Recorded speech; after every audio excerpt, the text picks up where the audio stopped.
नमस्कार, welcome to वेदअप। आज हम आगे के क्वेश्चन करेंगे। अभी तक हमने 2 क्वेश्चन प्रैक्टिस सेशन कर लिया। ये प्रैक्टिस पे हमारा तीसरा वीडियो होगा और हम कुछ अलग टाइप के क्वेश्चन परसेंटेज में ट्राई करेंगे।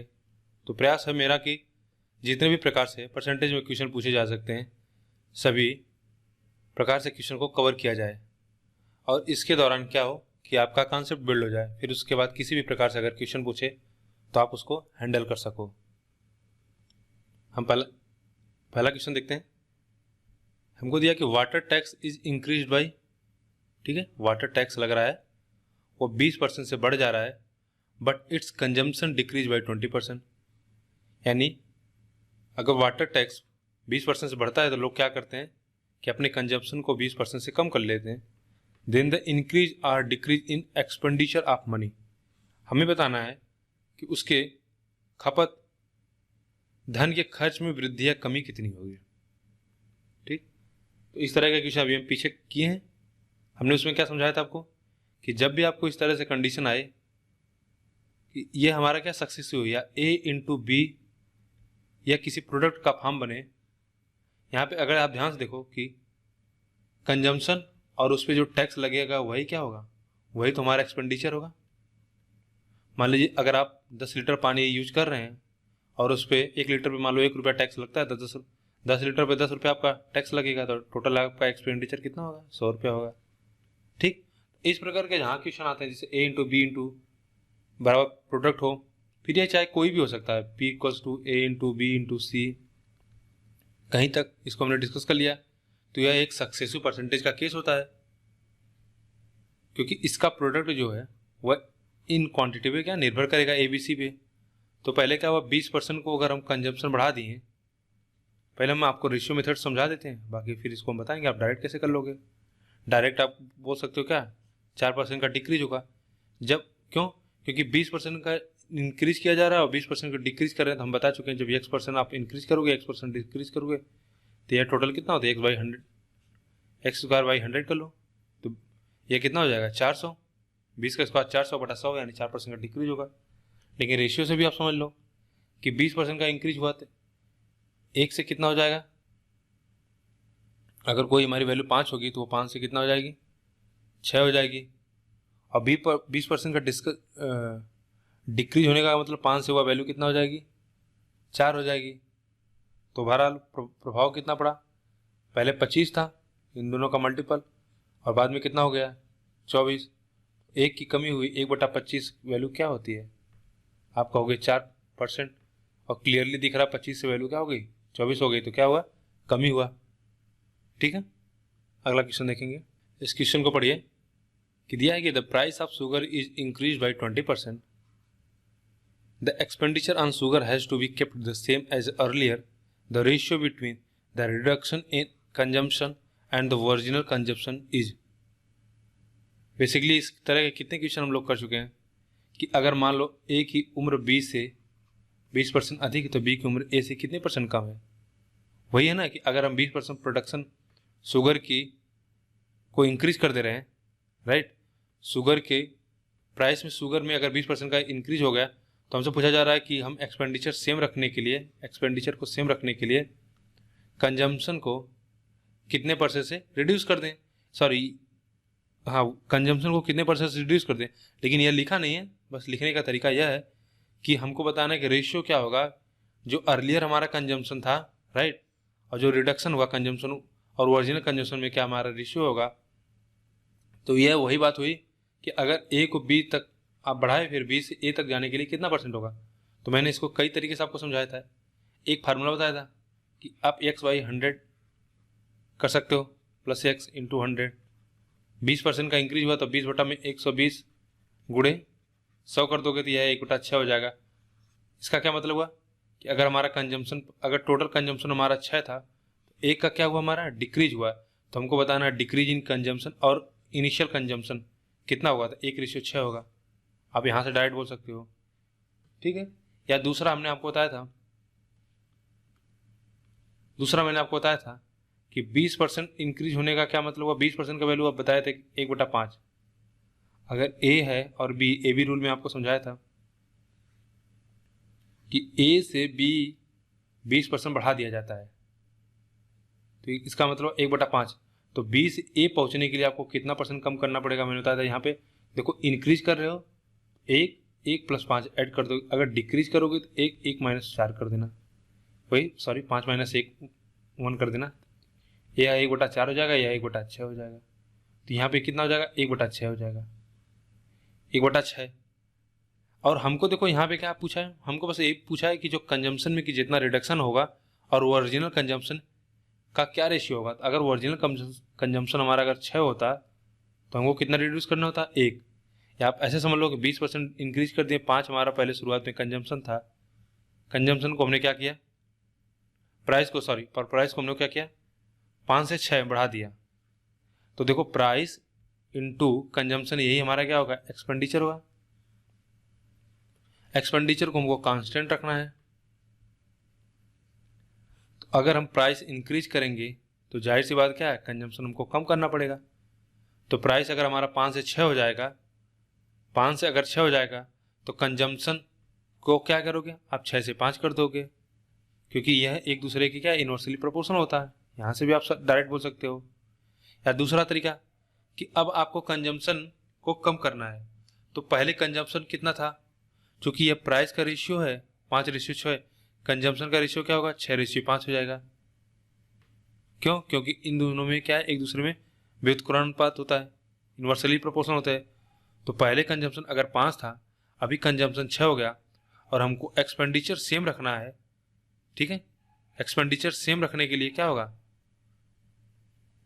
अब कंजम्पशन कितना हो जाएगा हमारा, 5 हो जाएगा, क्योंकि यहाँ पे भी 30 हो जाएगा, देखो यहाँ पे भी 30 हो जाएगा। तो कई प्रकार से आप मतलब देखो वही है कि अगर आप कॉन्सेप्ट समझ रहे हो तो किसी क्वेश्चन को कितने प्रकार से भी आप कर सकते हो, ठीक है।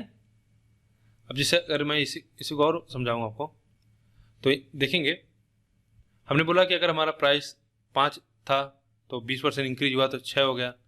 तो प्राइस अगर 5:6 में है तो कंजम्पशन 6:5 हो जाएगा। क्यों, क्योंकि ये एक दूसरे की इनवर्सली प्रोपोर्शनल होता है, ठीक है। तो अब देखो इस प्रकार से क्या हुआ, हमारा एक्सपेंडिचर सेम हो गया, पहले भी 30 था अभी भी 30 है। तो कंजम्पशन में कितना डिक्रीज हुआ, आप कहोगे 1 का। हमसे यही पूछा है कि जो कंजम्पशन में डिक्रीज हुआ है ओरिजिनल कंजम्पशन का क्या रेशियो होगा, 1/6। लेकिन अगर आप भाषा समझ रहे हो कि बेसिकली बस यही पूछ रहा है कि प्राइस को अगर हम 20% से इंक्रीज कर दें तो कंजम्पशन को कितने परसेंट डिक्रीज कर दें ताकि हमारा एक्सपेंडिचर सेम हो। तो यह ए बी रूल हो गया, ए इंटू बी कॉन्स्टेंट रखना है। तो अगर ए को बढ़ाओगे तो बी को कितने परसेंट से घटाओगे, अगर अगर ए को प्राइस को 20% से बढ़ाओगे तो इसको क्या है 16/2/3% से कम कर दोगे। इसी को आसान भाषा में लिखते हैं 1/6। तो अगर हमारा कंजम्पशन 6 है तो हमको 1 से घटा देना है, ठीक है। तो यह क्वेश्चन एक लिहाज से अच्छा भी है, क्योंकि इसमें जो लैंग्वेज है हो सकता है कि आप इस चीज़ को न समझ पाओ शुरुआत में, लेकिन ये क्वेश्चन अच्छा है, मैं इसे अच्छा क्वेश्चन कहता हूँ, मानूंगा। क्योंकि इसमें क्या है कि आपको यह समझना होगा कि ये वही बात है, बस केवल बेसिकली घुमा के कर रहा है। अब देखो अगर आप ये रेशियो मेथड नहीं जानते तो जब अगर आप वेरिएबल से करोगे तो फिर यह क्वेश्चन मुश्किल होगा, ठीक है। आगे बढ़ेंगे। हमको दिया है कि when the price of sugar is increase by 28% और family reduce it's consumption per month such that the expenditure on sugar was only 12% more than the earlier one. If the family consumed 18.4 kg sugar per month earlier, then what is its new consumption of sugar per month? तो अभी जो पीछे हमारा question था उसमें हमारा क्या था, a इंटू बी कांस्टेंट था, यानी हम प्राइस कंजम्पशन यही हमारा एक्सपेंडिचर था, यानी वहाँ पे प्राइस बढ़ा रहे थे तो कंजम्पशन क्या कम कर रहे थे। लेकिन जो यहाँ पे हमारा केस है इसमें क्या है कि प्राइस भी हम इंक्रीज कर रहे हैं, तो हमको कंजम्पशन कितना कम करना होगा ताकि ओवरऑल हमारे जो एक्सपेंडिचर पे क्या फर्क पड़े कि वो केवल 12% से राइज करे। यहाँ पे यह नहीं बताना है कि एक्सपेंडिचर पे कोई फर्क ना पड़े, यानी 0% न घटे ना बढ़े, लेकिन यहाँ पे क्या एक्सपेंडिचर भी 12% से बढ़े। तो देखो इसको कैसे टैकल करोगे, ठीक है। तो कैसे करेंगे इस क्वेश्चन को, हमको यहाँ पे प्राइस, कंजम्पशन और एक्सपेंडिचर देखो ये सीजीएल, ये इस साल शायद सीजीएल 2019 में पूछा गया था। तो इस बार से पैटर्न सीजीएल चेंज कर रहा है, क्योंकि उसको पता है कि अगर वह पूछ देता कि कुछ भी परिवर्तन ना हो तो तुरंत आप फार्मूले से निकाल सकते हो। तो इसलिए वहाँ पे इन्होंने क्या किया, कुछ परसेंट इंक्रीज कर दिया। तो यह क्वेश्चन अब क्या है कि वन गो में नहीं आएगा, थोड़ा सा इसके लिए आप करना पड़ेगा। लेकिन उसमें भी अगर आप स्मार्टली थोड़ा सा करोगे तो आंसर आ जाएगा बड़े आसानी से। देखिए हमको क्या करना है, हमको पता है, नेक्स्ट क्वेश्चन देखेंगे कि when the price of sugar is increase by 28%, a family reduced its consumption per month such that the expenditure on sugar was only 12% more than the earlier one. ठीक है,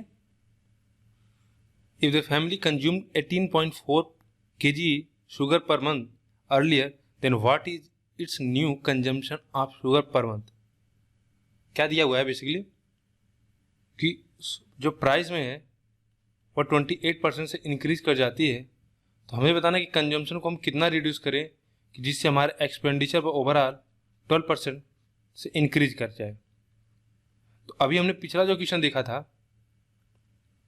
वहाँ पे क्या हो रहा था कि हम प्राइस इंक्रीज कर रहे थे, कंजम्पशन डिक्रीज करते, सो दैट कि एक्सपेंडिचर पर कोई प्रभाव ना पड़े।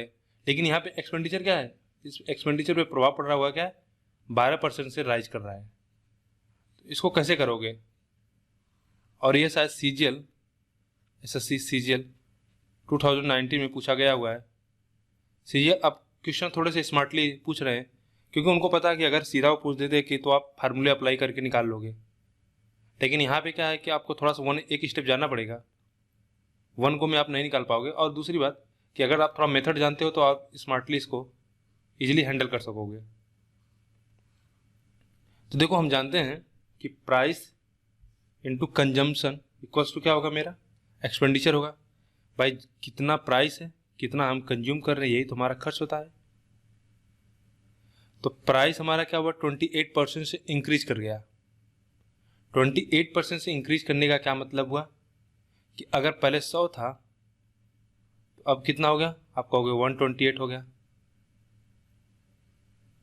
और कंजम्पशन हमको बताना है, और हमको पता है इन दोनों का प्रोडक्ट क्या होता है, इन दोनों का प्रोडक्ट होता है एक्सपेंडिचर। एक्सपेंडिचर पे 12% का फर्क पड़ रहा है। तो यानी अगर पहले 100 रहा होगा एक्सपेंडिचर, अब कितना हो गया 112।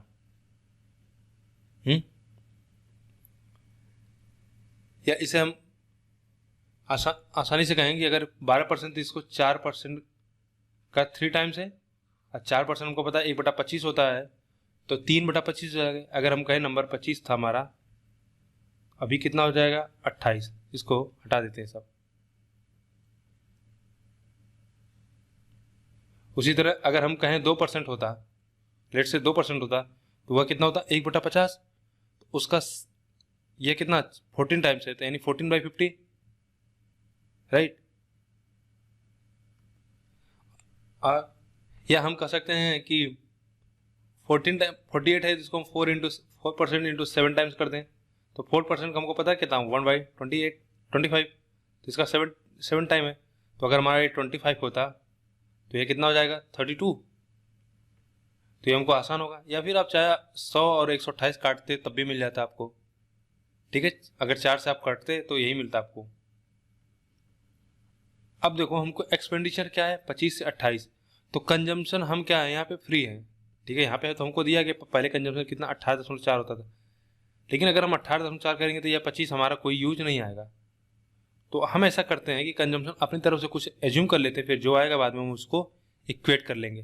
जैसे अगर हम यहाँ पे 1 ले लेते हैं, 1 लेने का हमको एडवांटेज ये होगा कि 25 से कम 25, ये 25 हमको मिल गया।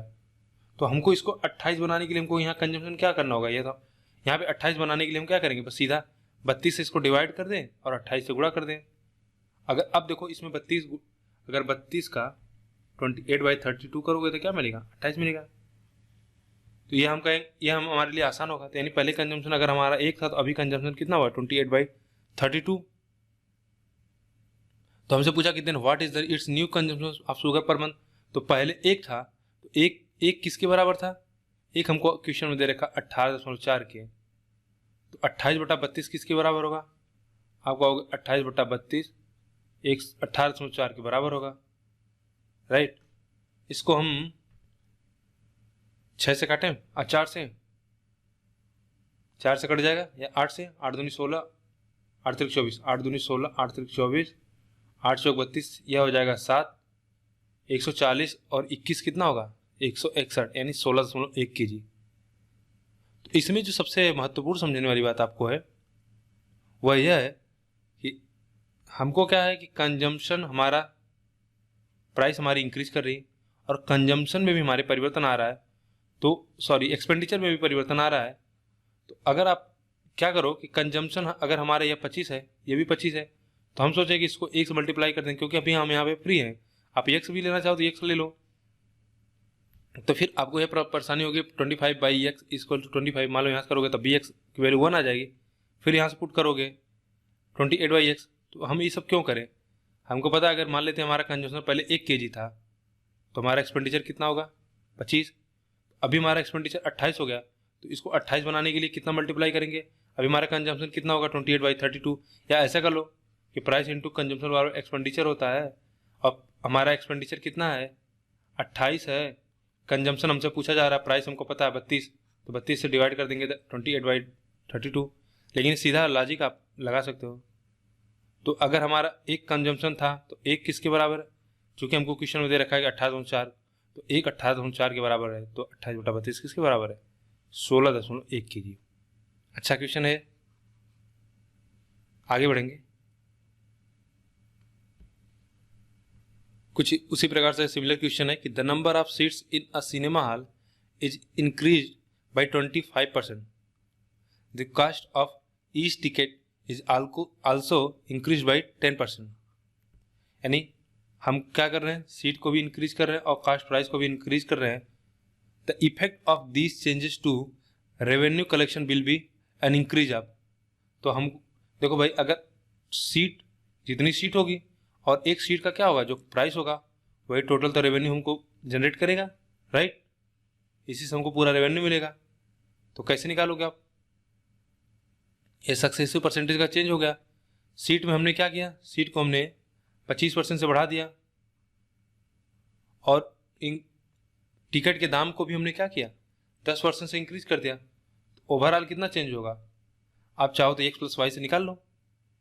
तो 25 10 35 प्लस 250/100 तो कितना हो जाएगा 2.5, तो कितना अंतर होगा 37.5 से हमारी क्या होगा रेवेन्यू, टोटल रेवेन्यू बढ़ जाएगा। आसान क्वेश्चन था, आगे बढ़ेंगे। इसमें दे रखा है कि the radius of a cylinder is increase by 150% and it's height is increase by 50%। What is the percentage change in its volume, हमें बताना उसके वॉल्यूम में क्या चेंज होगा। तो यह क्वेश्चन अगर परसेंटेज के आप सभी रूल जानते रहो उससे कोई फर्क नहीं पड़ता, अगर आपको मेंसुरेशन यानी आपको सिलेंडर का वॉल्यूम ही ना पता हो, राइट। तो जो चाहे जो जिनकी सिलेबस में मेंसुरेशन हो या ना हो वे क्या करें कि कुछ फार्मूले हैं उनको याद कर लें जिसमें परसेंटेज बेस पूछा जाता है। तो सिलेंडर का जो वॉल्यूम होता है वो होता है πr² × h, जिसमें पाई ऑलवेज कांस्टेंट होता है, पाई की हमेशा क्या वैल्यू होगी, पाई हमेशा 22/7 होता है। और चेंजेस किस में आएगा, उसके रेडियस और कांस्टेंट हाइट में चेंज आएगा। तो देखो इसको तो हम नेग्लेक्ट कर सकते हैं क्योंकि यह कोई असर नहीं डालने वाला है, क्योंकि इसमें कोई चेंज नहीं हो रहा। तो वॉल्यूम में जो चेंज आएगा उसके रेडियस और हाइट की वजह से चेंज आएगा। तो हाइट हमारी क्या हुआ कि रेडियस 150% इंक्रीज कर रहा है और हाइट क्या है 50% से इंक्रीज कर रहा है। तो हमने बताया देखो जैसे ये हमको लिखा था r² + h, हमने बताया a × b × c कुछ भी हो डॉट कोई प्रोडक्ट हो तो ये क्या एक सक्सेसिव परसेंटेज का होता है। तो यानी r में क्या होगा 2 बार चेंज होगा, क्योंकि r 2 बार है, 2 बार यह इंक्रीज करेगा। तो देखो यहाँ पे अगर आप फार्मूले से जाओगे तो चाहे आप फार्मूले से करोगे पहले 150% यहाँ पे लिख देता हूँ r × h। एक बार r को आप क्या करो 150% इंक्रीज कर लो, फिर इसको 150% इंक्रीज कर लो और इसको क्या करो आप 50% से इंक्रीज कर लो। ओवरऑल जो आपका आएगा वही आपका आंसर होगा। तो या तो आप चाहे एक करो तो 15, अगर हम कहें x + y से करें तो पहले हम इन दोनों का निकाल लेते हैं। तो कितना हो जाएगा, आपका हो गया 300 प्लस 15 का गुणा करोगे 225 हो जाएगा और 0 0 से कट जाएगा। तो 225 कितना मिलेगा, 5 to 5। अब इसको 50% से निकाल लो, 50 plus 5 to 5 into 50 divided by कितना, 100। ठीक है, 5 से गुणा कर लो या तो 2 से डिवाइड कर लो, जो भी करना है। 5 से गुणा कर लेते हैं, ये हमको मिलेगा 575 और ये हमको देगा 25 पंजे 125 और 25 पंजे यानी 26। ठीक है, ये हमको देगा 1.26 सॉरी 26। और हम क्या करेंगे, एक पॉइंट पे दशमलव लगा लेंगे। तो हमको क्या 0.5 और 7 लगभग 8 के आसपास आएगा। तो हमारा कौन सा आंसर है, केवल एक ही है। आप इसको ऐड कर लो, देखो 7 2 9 6 5 11। ठीक है, सॉरी 5 2 7 5 2 7 6 7 13 5 2 8 1 5 2 7 1 8 837.5। लेकिन मैं कभी भी आपको एडवाइस नहीं करूँ, देखो रूम पे जब भी आप प्रैक्टिस कर रहे हो तो आप कैलकुलेशन पूरा किया करो, क्योंकि वहाँ से प्रैक्टिस होगी। लेकिन जब भी आप एग्जाम्स में क्वेश्चन को सॉल्व करोगे ना, तो कभी भी पूरा कैलकुलेशन मत किया करो, क्योंकि अब अगर आप यहाँ से क्लियर देखोगे तो 700 के आसपास है, 67 और ये 70 60 है, तो यह 130 के आसपास दे देगा, तो लगभग 8300 हमारा निकल जाएगा। तो अब इतना ज़्यादा इसको आगे हमको सॉल्व करने की कोई ज़रूरत थी नहीं। आगे बढ़ेंगे और नेक्स्ट क्वेश्चन देखेंगे। दिया है कि वही सेम क्वेश्चन है, लेंथ ब्रेड्थ में यहाँ पे हमको क्या रेक्टेंगल है क्या, if the length of a rectangle is increase by 40% and breadth is decrease by 20%, then area of rectangle increase by x%, then the value of x। यानी basically हमको दिया है कोई ये रेक्टेंगल है, ठीक है, 40% से उसके हम क्या कर रहे हैं, लेंथ को इंक्रीज कर दे रहे हैं और 20% उसके ब्रेड्थ को इंक्रीज कर दें, तो हमको एरिया पे क्या प्रभाव पड़ेगा। तो आप जानते हैं कि यहाँ पे भी हमको क्या है, एरिया क्या होगी, लेंथ इंटू ब्रेड्थ पे डिपेंड करता है। यानी हमारा ये क्या हो, A into B into C dot dot, ये प्रोडक्ट वाला फॉर्म बन रहा है। तो ये हमारे क्या सक्सेसिव परसेंटेज का चेंज है का केस है। देखो ऐसा क्यों होता है, अगर इसको आप समझो, मैं पीछे भी बता चुका हूँ। जैसे अगर मान लो यहाँ पे एरिया है एल इंटू बी, यानी अगर एल को आप बढ़ाओगे बी को बढ़ाओगे तो ओवरऑल आपका परसेंटेज चेंज होगा। जैसे अगर मान लेते हैं आपका एरिया 100 था, अभी इसमें क्या कर रहे हैं, लेंथ को हम 40% से इंक्रीज कर रहे हैं ना, 40% 2/5 यानी 7/5 हो गया। और ब्रेड्थ को डिक्रीज कर रहे हैं तो 1/4 यानी कितना हो जाएगा 4/5। तो ओवरऑल 25 यानी ये कितना हो जाएगा 4 4 चौका 16 सत्ते, ठीक है 16 सत्ते गलत है क्या,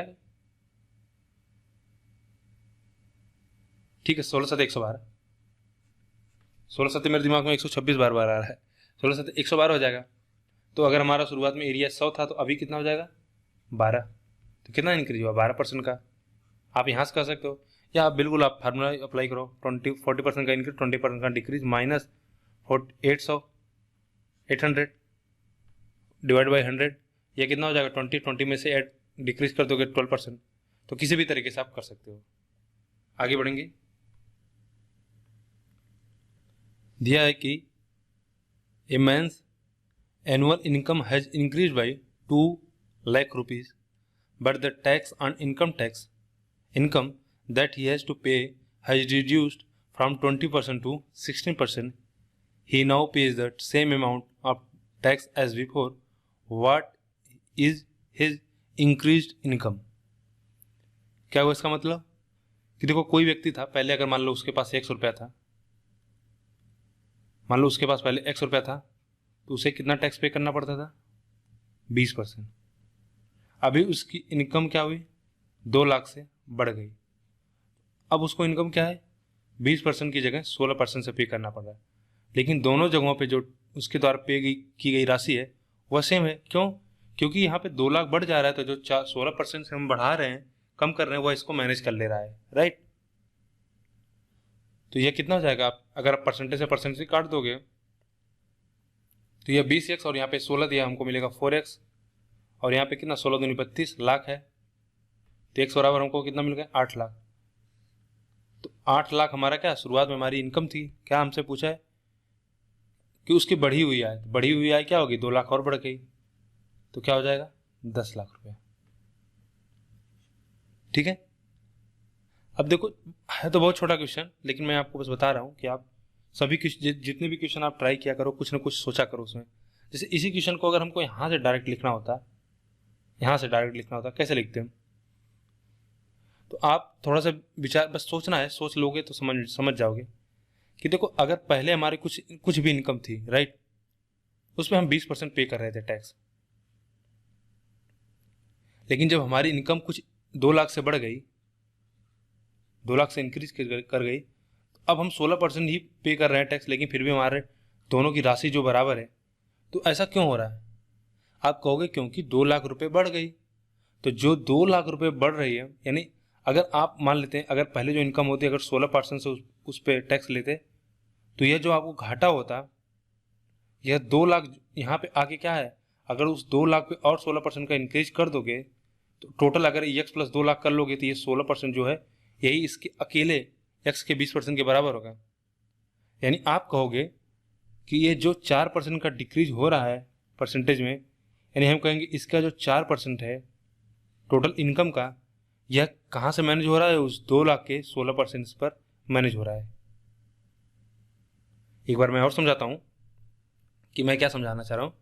कि मैंने कहा कि अगर मान लेते हैं शुरुआत में x रुपया था, इस पर 20% हम टैक्स दे रहे थे, अभी 2 लाख इंक्रीज हो गई, x प्लस 2 हो गया, अब इस पर हम 16% दे रहे हैं।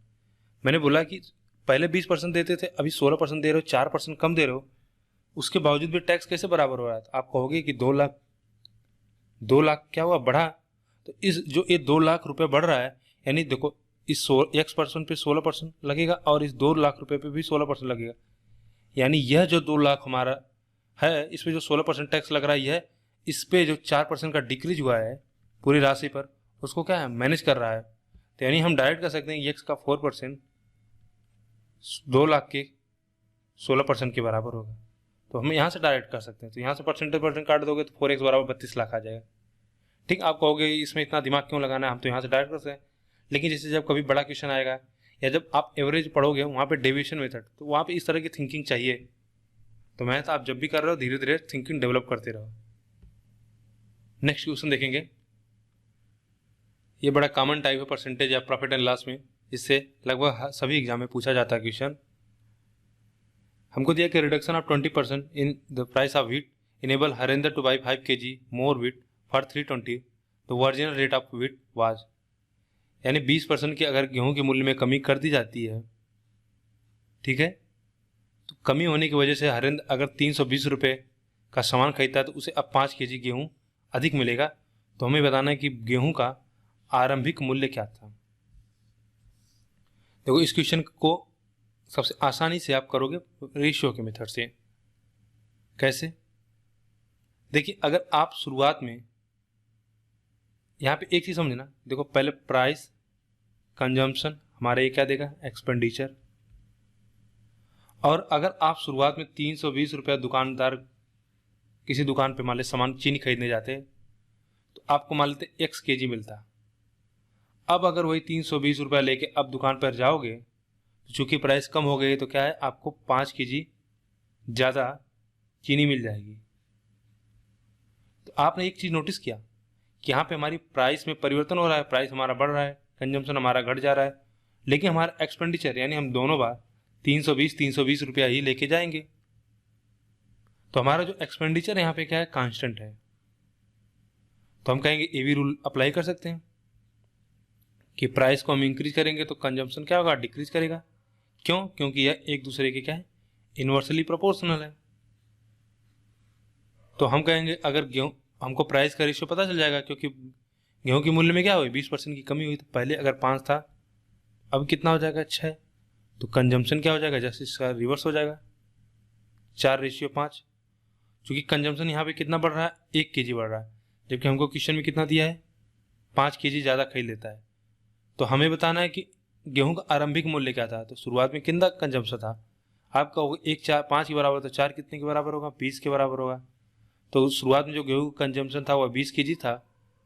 तो 20 kg अगर कंजम्पशन था एक्सपेंडिचर टोटल कितना था 320 रुपया प्रति केजी। तो हमसे पूछा जाए 300 रुपया था तो प्राइस कितना आप निकाल लोगे, 300 रुपया प्रति केजी ही एक्सपेंडिचर था, तो 320 बटा में 20 कितना आ जाएगा 16 रुपया। ठीक समझ पाए कि हमने क्या किया कि प्राइस हमको पता था, तो चूंकि यह कंजम्पशन दोनों में क्या है इक्वल है, यानी हमारा कंजम्पशन यहाँ पे कांस्टेंट है, तो प्राइस कंजम्पशन की इनवर्सली प्रोपोर्शनल हो जाएगा। तो प्राइस हमको पता 5:4 में, तो कंजम्पशन 4:5 में हो जाएगा।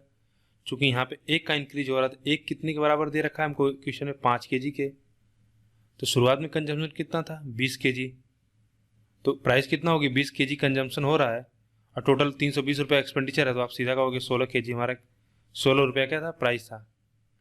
देखो एक चीज़ इसमें क्या गलती करते हैं लोग, जब रेशियो पढ़ेंगे तो उसमें वहाँ पे तो हम इसको बस समझाएंगे, लेकिन यहाँ पे भी अभी जानते रहो कि जैसे अगर आपने यहाँ पे बोला कि एक जो डिफरेंस है वह 5 kg के बराबर है, तो आप डायरेक्ट यहाँ से मत बोल देना कि 5, पहले प्राइस 25 था और यह बाद में प्राइस कितना हो गया 20 हो गया, नहीं, क्योंकि यह रेशियो अलग है। मान लो यह रेशियो 5x 4x होता तो यह रेशियो होगा 4y 5y, क्योंकि दोनों अलग अलग क्वांटिटी है, राइट, तो दोनों अलग अलग वैल्यू है। ऐसा इसका मतलब नहीं कि 4:5 तो 5:4 कर देंगे तो ये दोनों बराबर होगा, नहीं, कभी मत करना, ये अलग होगा।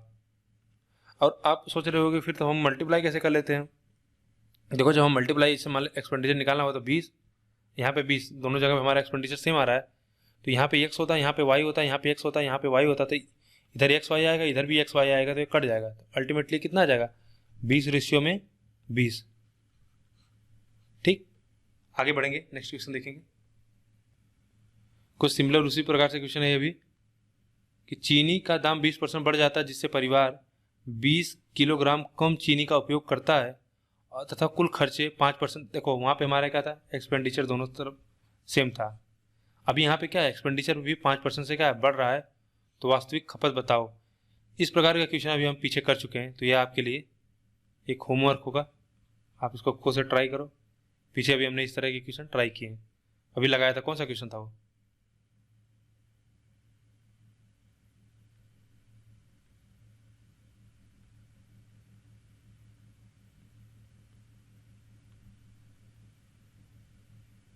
यही था ना। देखो यहाँ पे क्वेश्चन था जब चीनी का मूल्य 28% बढ़ जाता है तो परिवार अपना उपभोग किस प्रकार कितना घटा ले कि चीनी पर कुल व्यय पहले से 12% अधिक होता है, तो यदि परिवार का प्रारंभिक मासिक उपभोग इतना है तो इसका चीनी का उपभोग कितना होगा। या ठीक है ट्राई लगा ही देता हूँ मैं इसको, और यह क्वेश्चन उससे आसान है क्योंकि वहाँ पे वैल्यू कुछ इस प्रकार से थोड़ा सा। अभी यहाँ पे क्या है, यहाँ पे आप कहोगे कि प्राइस हमारा इंक्रीज कर रहा है 20% से, तो 5 से 6 कंजम्पशन हमको अभी बताना है, और यहाँ पे क्या है खर्चा कुल 5% से बढ़ जाता है, 5% का मतलब 1/20, तो 20 से कितना हो जाएगा 21, तो वहाँ पे हमने 1 लिया था आपको याद है, तो हमें क्या करें यहाँ पे 4 ले लेते हैं, क्यों, क्योंकि हमको आसान है, यहाँ पे 4 ले लेंगे तो हम इसी को एग्जैक्ट इसी को मान लेते हैं एक्सपेंडिचर, फिर x और y में हम क्यों फंसे, तो ये 4 ले लेंगे तो हमको यहाँ 21 लाने के लिए क्या होगा 21/6 होगा, क्योंकि 21/6 और एक्सपेंडिचर बराबर क्या होता है प्राइस इंटू कंजम्पशन, तो प्राइस हमारा 6 है और कंजम्पशन 21/6 है, तो बराबर काट दोगे तो एक्सपेंडिचर कितना है 21, यही तो हमारा है। तो इसको ट्राई कर आगे सॉल्व करेंगे, तो 4 से हमारा कंजम्पशन क्या हुआ 21/6 हो गया, यानी कम हुआ कंजम्पशन। तो हमसे पूछा कि वास्तविक खपत बताओ, तो वास्तविक खपत बताओ यानी the find the original consumption. ठीक है, वास्तविक खपत मतलब ओरिजिनल कंजम्पशन, यानी शुरुआत ये कंजम्पशन बताना हमको शुरुआत में कितना हो रहा था जिससे परिवार 20 किलोग्राम कम चीनी का उपयोग करता है। तो देखो पहले 4 kg चीनी का यूज करता था, अभी 21/6, तो कितना % का कम उपयोग करता है, तो आप कहोगे 4 माइनस में 21/6 कर दोगे तो 24 और 21 3/6 यानी 1/2, 24 और 21 3/6 यानी 1/2, 1/2 की क्वेश्चन में हमको वैल्यू दिया है कितना 20 kg, तो एक की वैल्यू कितना आ जाएगी 40 kg। तो हमसे पूछा है कि शुरुआत में कितना कंजम्पशन करता था, शुरुआत में यहाँ पे 4 था, तो 1 40 के बराबर, तो 4 किसके बराबर होगा 160 kg के, तो हमारा आंसर आएगा 160 केजी। अगला क्वेश्चन देखेंगे, समझ पाए? बेसिकली मैं सोचा इसको आपको होमवर्क ही करना चाहिए था। ठीक है, आगे बढ़ेंगे। यह भी क्वेश्चन कुछ उसी प्रकार से है। यहाँ क्या है कि रिडक्शन ऑफ 250 पैसा per dozen in the price of X, a person buy 1 dozen more X for 30, find the original price per dozen. चूंकि बस इसमें आपका क्या है कि पैसा पर डजन यानी डजन में फाइंड करना है, तो थोड़ा सा बस आपको कॉन्सेप्ट समझना होगा कि देखो कि कितना हुआ, 250 रुपया प्रति डजन की, एक दर्जन के पीछे हमने क्या किया, 250 रुपया कम कर दिया। यही ना, अंडे के दाम में 250 पैसे प्रति दर्जन की कमी होने के कारण से एक व्यक्ति 30 रुपये में एक दर्जन अंडे अधिक खरीदता है, तो अंडों का प्रति दर्जन वास्तविक मूल्य ज्ञात करो। ठीक, अगर देखो मान लो अगर आपका पहले 100 रुपया था, ठीक है, सॉरी यहाँ पे 100 की कोई रिक्वायरमेंट नहीं है। देखो ये बहुत अच्छा क्वेश्चन है, अगर इस क्वेश्चन को अगर ऑप्शन के थ्रू जाएं तो सबसे बेहतर होगा। मैं आपको बेसिक थोड़ा सा बता देता हूँ कि मान लो कि देखो एक केले का या सॉरी क्या अंडे का, एक अंडे का दाम आप 1 रुपया या एक समथिंग XY मत मानना, क्योंकि हमको देखो यहाँ पे क्या है, 250 रुपया जो कमी आ रही पूरे दर्जन में आ रही है। अगर आप समझ लो, मान लेते अगर आप किसी एक अंडे का दाम 100 रुपया मान लेते हो, तो पूरे एक दर्जन का अंडे का दाम होगा 12x होगा। और अब इस समय क्या हो रहा है, कमी हो रही है 12x में कितना, 250 पैसा, यानी सही पूछो सही मायने में 2.5 रुपये की कमी हो रही है। ठीक है, तो हम पहले मान लेते हैं कि जो पहले प्रति दर्जन, ठीक है, पर डजन अंडे का जो प्राइस है वह कितना है, आप कहोगे 100 रुपया था, तो 30 रुपया में कितना मिलता अंडा, x। और अब जब इसमें कमी हो गई कितना, 250 पैसे की, यानी अब प्राइस कितना हो गया, प्रति दर्जन 250 पैसे कम हो गया, यानी 2.5 रुपया, तो कितना मिलता, आप कहोगे अब जो मिलेगा ज़्यादा मिलेगा, x माइनस 2.5। और ये कितने किसके बराबर है, 1 के बराबर है, 1 दर्जन। और ये हम जो निकालना है, क्योंकि यह भी दर्जन का दाम है, तो कितना दर्जन मिलेगा, यह भी दर्जन में आ रहा है, और इन दोनों को सब्ट्रैक्ट करोगे तो हमको कितना मिलेगा, 1 मिलेगा। अब यहाँ से आप चाहो तो x का इसमें मल्टीप्लाई करो, फिर इसका मल्टीप्लाई करो, फिर आपस में मल्टीप्लाई करोगे तो यह बन जाएगा क्वाड्रेटिक इक्वेशन। लेकिन इन सब की कोई जरूरत नहीं है, हम डायरेक्ट ऑप्शन के थ्रू जाएंगे, सबसे आसान तरीका होगा जो हमको इस क्वेश्चन को सॉल्व करने का। देखो आप बहुत तेजी से चेक कर सकते हो कि 2.5, अगर मान लो 6 रुपया होता तो पहले अगर 30 केजी होता, सॉरी 30 रुपया होता था, अगर 6 रुपया पर डजन होता तो आपको पहले 5 मिलता, और बाद में कितना, 2.5 रुपया कम हो जाता, 2.5 रुपया कम कर दोगे तो कितना हो जाएगा, 3.5। और 3.5 लगभग यानी 35 से इसको डिवाइड करोगे तो यह कभी भी 6 नहीं आएगा। क्यों, क्योंकि एक दर्जन अब बढ़ जाएगा। इस तरह समझो कि अगर मान लो 30 रुपया था, 6 रुपया प्रति दर्जन पहले दाम था, तो कितना अंडा मिलता आपको, आप बोलते कि 5 दर्जन। अब इसमें 2.5 रुपये की कमी कर दो, क्योंकि 250 पैसे प्रति दर्जन कमी हो गई, अब यह कितना हो जाता, आप कहते 3.5। क्या 3.5 को से 30 में भाग देने के बाद हमको 6 मिलेगा, 6 क्यों, क्योंकि अब हमको 1 दर्जन ज़्यादा x मिल रहा है, तो पहले 5 मिलता तो अभी 6 दर्जन। तो क्या यह बताओ कि 3.5 को जब 30 से डिवाइड करोगे तो अच्छा आएगा, नहीं आएगा, आप सीधा देख सकते हो।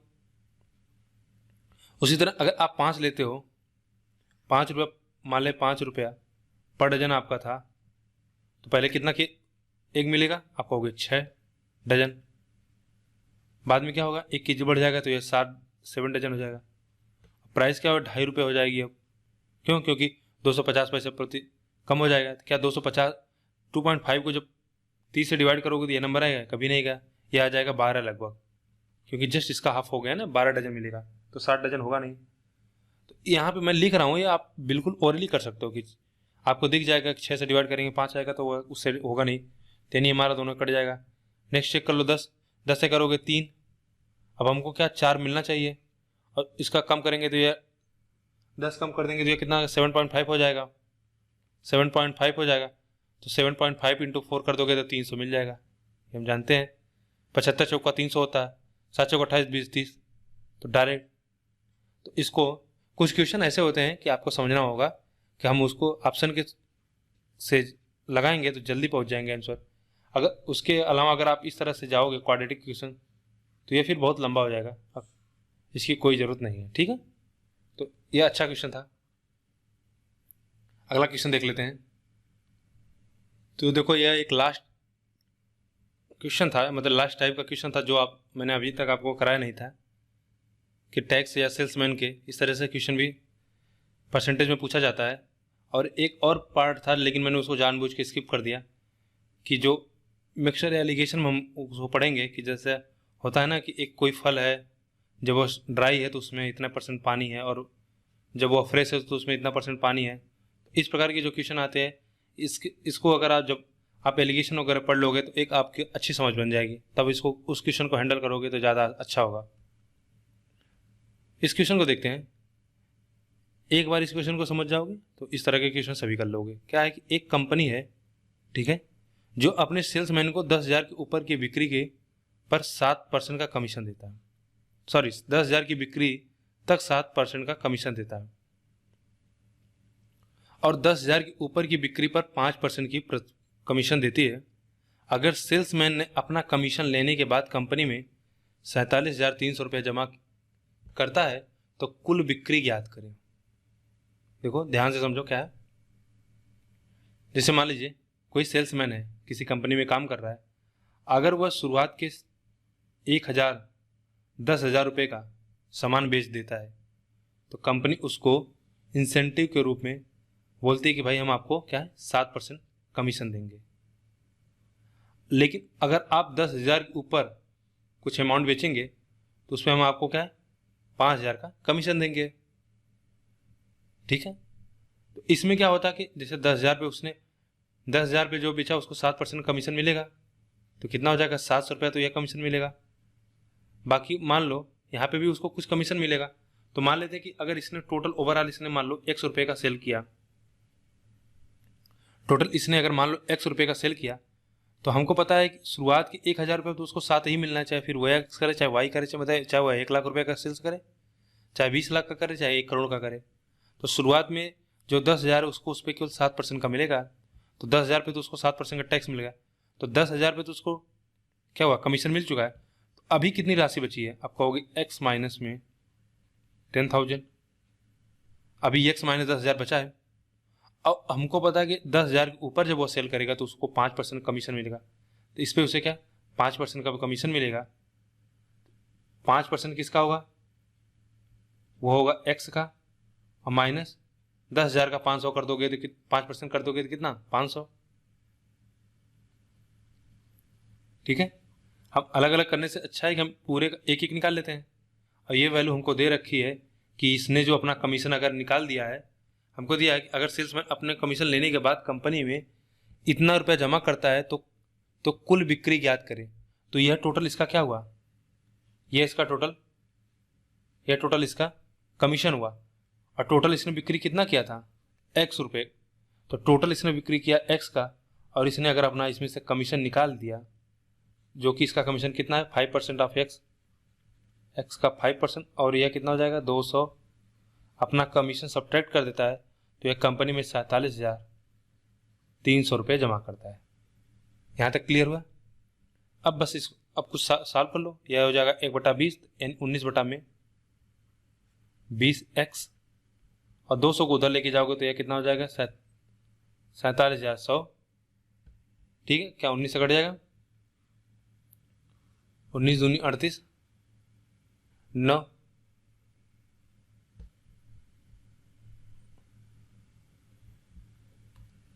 कहीं कुछ गलत हो रहा है क्या, ये वैल्यू कटेगी नहीं 19 से। अच्छा, ठीक है। देखो यहाँ माइनस होगा ना तो हम इधर ले जाएंगे, तो ये इसको जब ब्रैकेट को ब्रेक करोगे तो ये माइनस आएगा, इधर आ जाएगा प्लस हो जाएगा। ठीक है, देखो आपको भी मैं यही एडवाइस करूंगा, जब भी आप क्वेश्चन सॉल्व करते रहो ना, आपकी नज़र हमेशा ऑप्शन पे होनी चाहिए। हालांकि इसमें एक यहाँ पे एक अलग ऑप्शन आ चुका है नन ऑफ दीज, लेकिन एसएससी वगैरह एग्जाम में आपको 5 ऑप्शन नहीं रहता, 4 ही ऑप्शन रहता है। तो एक मुझे आइडिया लग गया कि ये नंबर कटना चाहिए था, लेकिन नंबर कट नहीं रहा है, तो यानी कहीं हम गलत कर रहे हैं। तो इससे ऑप्शन से देखने से यही फायदा होता है कि आप अपने आप को तुरंत रोक लोगे, समझ जाओगे कि कहीं हम गलत डायरेक्शन में जा रहे हैं, क्योंकि हम आंसर के पास नहीं पहुंच रहे हैं। तो इससे आपको अपने आप को क्रॉस चेक करने का मौका मिलता है। तो हमने बोला कि ये कितना हो जाएगा 19 बटा में 19 से x बटा में कितना 20, और ये माइनस होगा तो इधर प्लस हो जाएगा, तो कितना मिल जाएगा हमको 75। ठीक है, अब देखो काटते हैं, 19 दूना 38 और 8 9 तो 95, 19 बचे 95। अच्छा, अब कट जाएगा, अब इसको हम इससे मल्टीप्लाई कर देंगे तो कितना 5, तो ये कितना हो जाएगा 50,000। ठीक है, एक बार मैं आपको थोड़ा सा कॉन्सेप्ट समझा देता हूँ। हमको क्या था कि अगर वह 10,000 रुपये तक बेचता तो उसको कंपनी 7% कमीशन देती, और 10,000 रुपये के ऊपर अगर वह बेचता तो उसको कंपनी 5% कमीशन देगी। हमने बोला कि पूरा मान लेते हैं इसका सेल्स जो उस महीने पूरा सेल्स उसका x है, तो x पे शुरुआत में 10,000 चाहे वो हमने बोला कुछ भी वो सेल हो तो शुरुआत के 10,000 तो उसको 7% नहीं मिलना है, तो हमने कहा 10% पे 10,000 पे उसको 7% मिल गया, तो कितना रुपया मिला 700, और बाकी बचा पैसा कितना, टोटल में से हम 10,000 घटा देंगे, उसमें कितना मिल रहा है, इसको 5% कमीशन मिल रहा है। तो हम कैलकुलेट कर लेंगे कि ओवरऑल इसको कितना कितना इसको कमीशन मिल रहा है। तो 10,000 पे अगर 7% कमीशन मिलेगा तो 700 रुपया, और इस पे 5% अगर इस तरह से भी कैलकुलेट करोगे तो हम पहले इसका निकाल लिए और इसका अलग अलग कर लिए, तो 5% आप x और माइनस 10,000 का 5% अगर करोगे तो 500 आ जाएगा। तो यह टोटल इसका कमीशन हुआ। लेकिन हमको दिया है कि अगर सेल्समैन अपना कमीशन लेने के बाद, यानी वह क्या कर रहा है कि जितना उसने सेल किया उसमें से वह अपना कमीशन निकाल दे रहा है, उसके बाद 47,300 रुपया कंपनी को जमा कर दे रहा है, तो क्या करोगे आप, इसका जितना कमीशन है यानी यह जो पूरा कमीशन है इसको पूरे सेल से सब्ट्रैक्ट कर दोगे, तो यह वैल्यू हमको दे रखी है कितना 47,300। सॉल्व करोगे तो यहाँ से क्या आ जाएगा, टोटल सेल की वैल्यू आ जाएगी कितना 50,000। ठीक है, नेक्स्ट क्वेश्चन देख लेंगे। अगला क्वेश्चन देखेंगे, यह भी उसी तरह से है कि एक company gives 9% commission on total sale. अच्छा, वहाँ पे क्या था कि शुरुआत में 10,000 पे हमको सेल मिलता है, लेकिन यहाँ पे क्या है टोटल कमीशन मिलेगा, टोटल सेल्स पे हमको 9% कमीशन मिलेगा, एंड बोनस दे रही है 1% ऑन द सेल्स ओवर 15,000, यानी टोटल जितना आप सेल करोगे उस पर क्या 9% का कमीशन मिलेगा, और 15,000 से ऊपर अगर आप सेल करते हो तो उस पर 1% का बोनस आपको कंपनी पे करेगी। तो क्या है कि if salesman deposited RS 72,150 in company after deducting his earning from total sales, find the total sales made by salesman. यानी यहाँ पे भी वही केस है कि वह क्या कर रहा है कि अभी अपना कमीशन निकालने के बाद, ठीक है, अपनी अर्निंग जो है उसको निकालने के बाद वह क्या कर रहा है, वह कंपनी को जमा कर रहा है 72,150 रुपया। तो हमको बताना कि find total sales made by salesman, यानी सेल्समैन में कितना बिक्री किया। तो देखो सेल्समैन को हमको पहले ये पता करना है कि उसकी अर्निंग कितना हुआ या उसको कितना प्रॉफिट हुआ। यहाँ पे ना कुल लाभ लेने के बाद कंपनी में इतना जमा कर देता है। तो देखो यहाँ पे भी हम उसी तरह से करेंगे, मान लेते हैं कि हमारा पूरा टोटल सेल 100 रुपये था, तो टोटल सेल्स पे उसको हमको पता है कितना कंपनी ने अनाउंस किया है कि वह 9% कमीशन देगी। अब बाकी 15% 15,000 के ऊपर, यानी 15,000 के ऊपर क्या होगा, कितनी राशि होगी x माइनस 15 की। भाई अगर पूरी राशि मान लेते x है तो 15,000 के ऊपर कौन सी राशि होगी, अगर यह 15,000 है मान लो, तो इसके ऊपर अगर टोटल x है तो यह राशि कितना होगी x माइनस 15,000, यही राशि तो होगी। ठीक है, सम्स होगा जो 15,000 से ऊपर होगा। इस पे कितना, उसको 1% का बोनस मिलता है। तो आप कहोगे कितना इसको कमीशन मिला, यानी इसके प्रॉफिट कितना हो रहा है x का 9% प्लस x माइनस 15,000 पे 1% इसको मिल रहा है, यह हुआ इसका टोटल प्रॉफिट। और यह क्या कर रहा है कि टोटल सेल्स से अपना प्रॉफिट निकालने के बाद कंपनी में 72,150 रुपये जमा कर दे रहा है।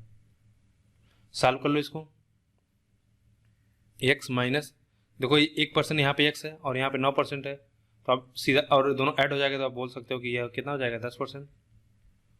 और 15%, 15,000 का 1% कितना होगा 150। 15,000 का 1% कितना होगा 150। और यह कितना हो जाएगा 72, 150। और ध्यान देना, ठीक है, 72,150, इसको बाहर निकालोगे तो ये कितना हमको मिलेगा 9/10 एक्स, और यह प्लस होगा और इधर जाके माइनस हो जाएगा तो ये कितना हो जाएगा 72,000। तो 9 से काट देंगे तो 8,000 और एक कितना 80,000। तो टोटल सेल्स कितना हुआ 80,000 रुपया। तो मुझे आपको समझ में आ गया होगा मुझे लगता है। तो इस तरह से सेल्स के भी क्वेश्चन कभी कभी एग्जाम में पूछ लिए जाते हैं। तो इसमें कुछ करना नहीं होता, बस आप जितना बोला जा रहा है उतना आप क्या है उसी हिसाब से कर लो। अच्छा, आपके मन में अगर आप एक सवाल उठा हो या ना उठा, आपको आना चाहिए कि हम ये कैसे कर सकते हैं कि वो 15,000 रुपये के ऊपर सेल्स कर रहा है। हम कहते हैं मान लो वह 14,000 रुपये ही सेल कर रहा है, ठीक है, 14,000 रुपये ही वह सेल कर रहा है, तो उस पर केवल 9% कमीशन मिलेगा, 1% उसको एक्स्ट्रा बोनस जो नहीं मिल रहा है। लेकिन जब देखो अगर वह 14,000 का सेल करता, यदि वह 14,000 का सेल करता और इसमें से 9% वह रिड्यूस भी कर लेता, तो वह राशि कभी भी 72,000 के पास पहुंचती नहीं। तो यह 72,000 ही हमको हिंट दे रहा है कि यह राशि क्या है, टोटल अमाउंट जो है वो 14,000 से कहीं ज़्यादा है, राइट, यानी 15,000 से भी कहीं ज़्यादा। क्यों? क्योंकि अगर वो 15,000 भी होता समथिंग, मान लो 14, इसमें से भी हमको क्या 9% निकालना है अपना कमीशन, उसके बाद हमको देना है। तो 15,000 में अगर हम और 9% डिक्रीज करेंगे, यानी सीधो 10% हम कम कर रहे हैं, तो वह 72,000 तो कभी नहीं हो सकता। तो ये हमारा हिंट है कि जो हमारे अमाउंट है वह 15,000 से कहीं ऊपर है। तो इसलिए क्या करेंगे, हम 9% कमीशन भी लगाएंगे और 1% का सेल टैक्स। बेसिक मोस्टली यह थर्ड कभी लोगों के मन में नहीं आता है, लेकिन कभी कभी आपको इस तरह से सोचना चाहिए क्वेश्चन को कि हम ऐसा इसको आखिरकार क्यों कर रहे हैं। ठीक है, हो सकता है कभी इस तरह से अगर एग्जामिनर अगर चाहे कुछ बड़ी वैल्यू देकर, यहाँ पे बड़ी वैल्यू दे दें और यहाँ पे कुछ इस तरह का नंबर, जैसे यहाँ पे एब्सोल्यूट नंबर है, मतलब थोड़ा सा नंबर इजी है ना 15,000, वहाँ पे कुछ इस तरह से नंबर दे दे कि 99,800 कुछ समथिंग ऐसा करके दे दे, फिर वहाँ पे करे तो हो सकता है कि आपको ये आदत पड़ी रहेगी क्वेश्चन करने की और आप डायरेक्ट करने लग जाओगे और आप ध्यान नहीं दोगे। ये जो हमारा नंबर आएगा या गिवन राशि, अगर मान लो जिससे हम यहाँ पे कर लेते हैं कि यह राशि हमारा मान लो यहाँ पे 13,150 होता, 13,150 होता। तो अभी क्या है कि अगर आप इस तरह की थिंकिंग नहीं है तो आप तुरंत इस तरह से करने लग जाओगे, क्योंकि आप बुक से पढ़े हुए, अगर आपने कभी सोचा नहीं तो इस तरह करने लगो, फिर आप समझ में नहीं आएगा कि आंसर क्यों गलत आ रहा है। और अगर कोइंसिडेंस ये हो कि एग्जामिनर आपको उस तरह के ऑप्शन भी दे रखा हो तो आप आंसर मार्क करके आगे बढ़ जाओगे और सोचोगे भी नहीं कि गलत है कि सही है। ठीक है, तो लॉजिकल कहने का यही मतलब है कि आप रेशनल थिंकिंग और आपके अंदर होनी चाहिए। हमेशा आप क्वेश्चनिंग होना करते रहो कि हम ऐसा कर रहे हैं तो क्यों कर रहे हैं। तो इससे आपका कॉन्सेप्ट बिल्डिंग होता है। एक क्वेश्चन और देख लेते हैं जिससे आपका ये कॉन्सेप्ट भी क्लियर हो जाए। और लगभग हमने परसेंटेज में जितने प्रकार से भी क्वेश्चन पूछे जा सकते हैं सभी क्वेश्चन को कवर कर लिया। आप किसी भी कोचिंग में या किसी भी टीचर से पेड बैच में पढ़ेंगे तो कोई भी टीचर इससे ज़्यादा आपको मटेरियल नहीं प्रोवाइड कर सकता। हाँ, ये हो सकता है कि एक क्वेश्चन को अगर कोई टीचर बहुत ज़्यादा अगर मेहनत करना चाहे तो एक प्रकार के क्वेश्चन का क्या है, जैसे मैंने एक प्रकार के 2 क्वेश्चन 3 क्वेश्चन लिए, उनको ही समझाने का प्रयास किया, वह हो सकता है एक प्रकार के 5 क्वेश्चन 6 क्वेश्चन ले ले, उस पर आपको मेहनत कर दे। ठीक है, लेकिन इससे ज़्यादा आप किसी भी पेड बैच में इससे ज़्यादा मटेरियल नहीं मिलेगा आपको। हमने 2 प्रकार से कर लिया, एक जब हम कॉन्सेप्ट लर्न कर रहे थे तब वहाँ पे हमने एक क्वेश्चन 2 क्वेश्चन देखकर सीखा, और उसके बाद हमने क्या एक मिक्स क्वेश्चन की सीरीज कर लिया कि परसेंटेज से कितने प्रकार से क्वेश्चन पूछा जा सकता है, उसको भी सीख लिया। लेकिन मैं नेक्स्ट वीडियो में ट्राई करूंगा कि जब हम कोई कॉन्सेप्ट बता रहे हो उसी समय उससे रिलेटेड जितने क्वेश्चन उसको कर लें, क्योंकि मुझे लग रहा है कि इससे क्या हो रहा है कि 2 बार मेहनत हो रही है। और उसी समय डिस्कस कर लूँगा तो इसका एडवांटेज यह होगा कि आपको चीज़ें वहीं तुरंत क्लियर हो जाएंगी। ठीक है, हो सकता है कि मैं वहाँ पे बताया हूँ बातें आपको सारी बातें याद ना हो। देखो ये क्वेश्चन सीजीएल सीपीओ में पूछा जा चुका है, 15 मार्च 2019 को मॉर्निंग शिफ्ट में ये पेपर क्वेश्चन आया हुआ था। क्या था कि एक marketing agent earn a commission of 2% on first 2 lakh. शुरुआत के 2 लाख पे उसको 2% का कमीशन मिलता है और 1.5% यानी 1.5% ऑन नेक्स्ट 2 लाख, यानी अगले 2 लाख पर उसको 1.5% का मिलता है और 1% on the remaining amount of sales made in a month, यानी 1% उसको कमीशन मिलता है कि जितना रिमेनिंग है पूरे एक महीने में उसको उस पर क्या है 1% का कमीशन मिलता है। If sales achieved by agent for a month April 2008 are 5,68,000 the commission earn is. हमें बताना है कि उसने कितना कमीशन अर्न किया। तो आसान क्वेश्चन, अभी हमने इस तरह के क्वेश्चन किया कि मान लो वह क्या करता है कि पूरे महीने में, ठीक है, हमको दिया है कि if the sale achieve by agent for month कितना है, पूरा सेल इसने किया 5,68,000 रुपये का, और हमको दिया कि अगर वह शुरुआत के 2 लाख तक सेल्स करता है उसको 2% का कमीशन मिलेगा। तो 2 लाख का 2% कितना हो जाएगा, आप कहोगे 4,000, ठीक है। और अगले 2 लाख पे उसको 1.5% का, अगले 2 लाख पे उसको 1.5% का मिलेगा, तो यह कितना हो जाएगा, ये हो जाएगा 3 लाख, सॉरी 3,000 रुपया मिलेगा।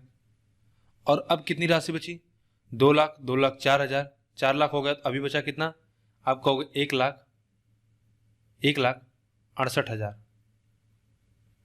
इस पे इसको कितना मिलेगा, क्वेश्चन में दिया है 1% का, इसका 1% कितना हो जाएगा, 1% हो जाएगा 1,680, ठीक है। तो इसका टोटल कितना, इसको हमसे पूछा है कि बताइए कि एजेंट ने क्या पूछा है कि टोटल हमको कितना इसने कमीशन अर्न किया, यही है ना। If the sales achieved by agent इतना, द कमीशन अर्न इज, तो हमको कमीशन बताना है कितना कमीशन मिला, 4,000, 3,000 और 1,000, कितना हो जाएगा 4 3 7 1 8,000, 8,680। तो यानी उस अप्रैल महीने के लिए 2018 में उसने कितना कमीशन अर्न किया, 8,680 रुपया। तो इस प्रकार से आपका पूरा परसेंटेज कंप्लीट हो गया। टोटल 6 वीडियो लगे इसमें। मैं आपसे, अगर जो वीडियो देख रहे हैं, मैं उनसे अपील करूंगा कि आप शुरुआत से एक क्रम से देखोगे, सारी बातें क्लियर हो जाएंगी। हो सकता है जो चीज़ें कॉन्सेप्ट में वहाँ पे छूट गई हूँ या मैंने नहीं बताया, तो उसकी वजह थी कुछ कॉन्सेप्ट को क्वेश्चन के माध्यम से ही समझ पाना ज़्यादा आसान था। जैसे यही अगर हम सेल्समैन का वहाँ पे बताते तो हो सकता है कि आप चीज़ें उतना रिलेट ना कर पाते। तो इसीलिए मैं अगले वीडियो से, मतलब अगले टॉपिक से स्ट्रेटेजी भी बदल दूंगा कि जैसा कोई कॉन्सेप्ट बताए तो उससे के साथ में क्या क्वेश्चन डिस्कस कर लूँगा, ठीक है। तो परसेंटेज आपका कंप्लीट है, हो गया। अब आगे हम मिलेंगे, प्रॉफिट एंड लॉस पढ़ेंगे, ठीक है। वीडियो देखने के लिए आपका बहुत बहुत धन्यवाद।